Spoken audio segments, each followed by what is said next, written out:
East and Southeast Asia have been battered by Typhoon Wipha, which swept into southern China and northern Vietnam, with winds surging over 100 miles per hour and rainfall that flooded city streets within hours. Nearly 700,000 people were forced to evacuate coastal areas in China as authorities rushed to protect residents from rising water and potential landslides. In Vietnam, the storm's outer rain bands whipped up dangerous seas, leading to the tragic capsizing of a tourist boat in Ha Long Bay that left dozens dead and triggered a desperate search and rescue effort. Airports suspended hundreds of flights, ports and ferries halted operations, and infrastructure from roads to power lines suffered heavy damage.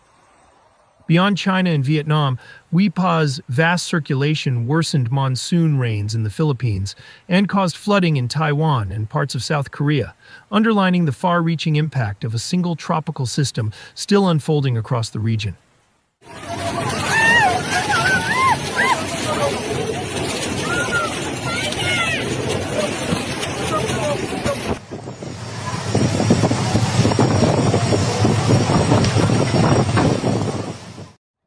By the afternoon of July 20th, Wipha had made landfall near Taishan, in Guangdong Province, around 5:50 p.m. local time, as a severe tropical storm, though its coastal gusts still reached close to 99 miles per hour.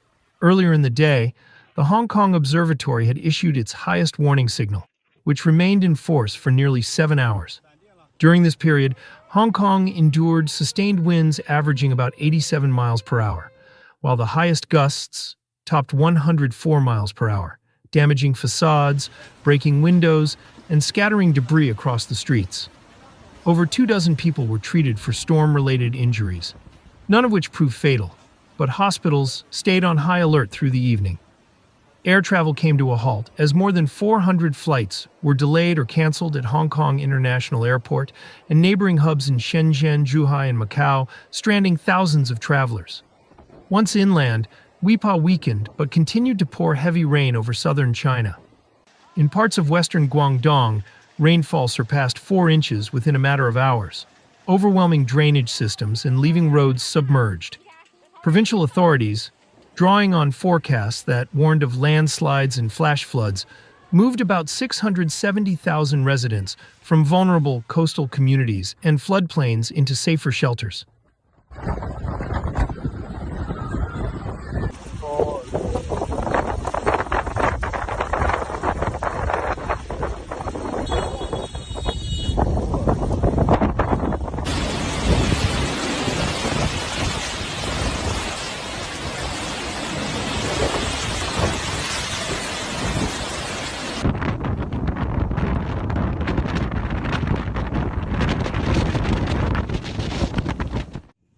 Schools, ports, and factories temporarily closed to protect workers and residents, while the Hong Kong-Zhuhai-Macau Bridge and Shenzhen-Zhongshan Link suspended operations due to safety concerns.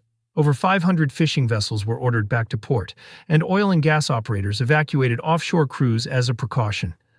Emergency teams worked into the night to clear fallen trees, restore power to affected neighborhoods, and reopen blocked roads as rain bands pushed inland toward Guangxi, Hainan, and Fujian provinces. Vietnam, though spared a direct landfall by Wipha's center, suffered deeply from the typhoon's outer rain bands and rough seas. At around midday local time on July 20th, a tourist boat in Ha Long Bay capsized, killing at least 36 people and leaving several still missing as search and rescue teams battled high waves and strong currents. Elsewhere, forecasts warned that northern provinces, including Quang Ninh, Haiphong, and Thanh Hoa, could receive over 19 inches of rain, prompting flood and landslide alerts. Authorities closed schools and offices, suspended ferry services, and ordered tens of thousands of fishing boats to return to port.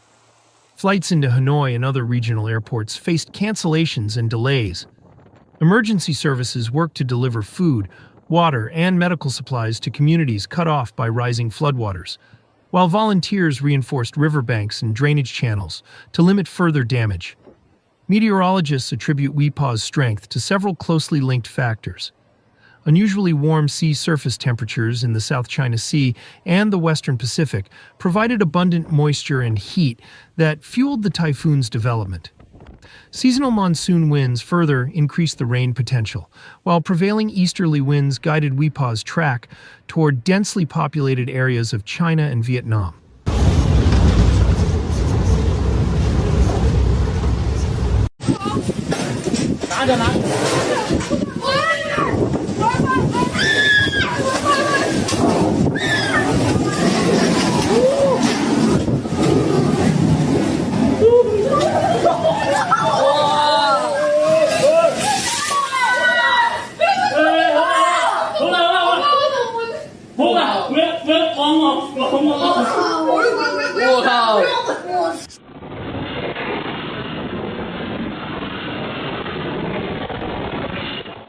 Experts note that this set of conditions created a large, slow-moving storm system with rain bands extending hundreds of miles beyond its center, magnifying the risk of flooding and landslides far from the storm's core.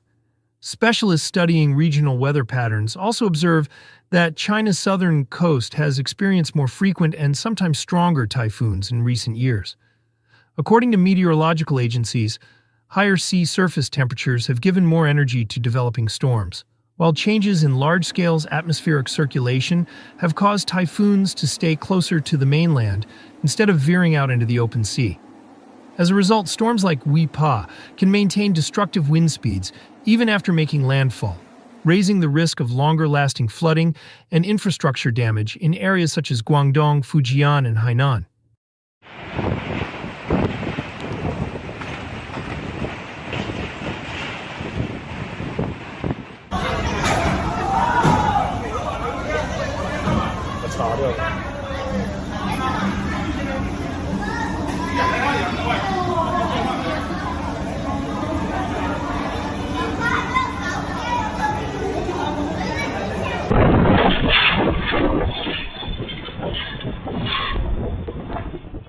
Beyond China and Vietnam, Wipha's circulation intensified the southwest monsoon in the Philippines, bringing heavy rain to Luzon and central regions.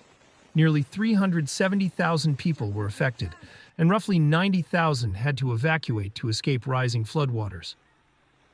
At least 3 deaths were reported following rain-induced landslides and flash floods. In Taiwan, the storm's outer bands produced localized flooding and transport disruptions.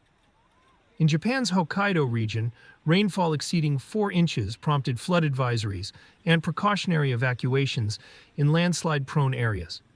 In South Korea, heavy rainfall caused severe flooding and landslides, particularly in the southern provinces, resulting in at least 18 confirmed deaths and 11 more still missing. The severe weather forced thousands to evacuate. Floodwaters damaged roads, homes, and agricultural land, prompting emergency advisories and large-scale rescue operations.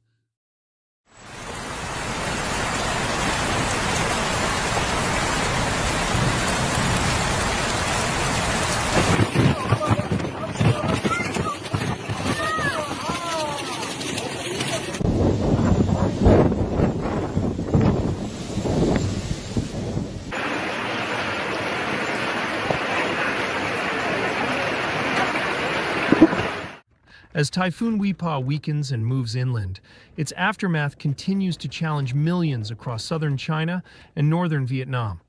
Streets remain flooded, power restoration is still underway, and the search for missing passengers from the Ha Long Bay tragedy has not yet ended. Meteorologists caution that the remnants of the system could still bring heavy local rains and landslides in coming days, while the broader typhoon season remains active. For residents and officials alike, the lessons of Wipha highlight the critical need for resilient infrastructure, timely evacuations, and continued investment in accurate forecasting. While recovery efforts begin, the region must remain vigilant, knowing the next severe storm could be only weeks away. We share our deepest condolences with the families who lost loved ones and all who have been affected by this disaster in any way. May the souls of those who perished rest in peace, and may their families find comfort and strength in the days ahead. We hope that communities across the region recover swiftly from this devastating event. As always, thank you for watching. Stay safe and stay aware. Hello.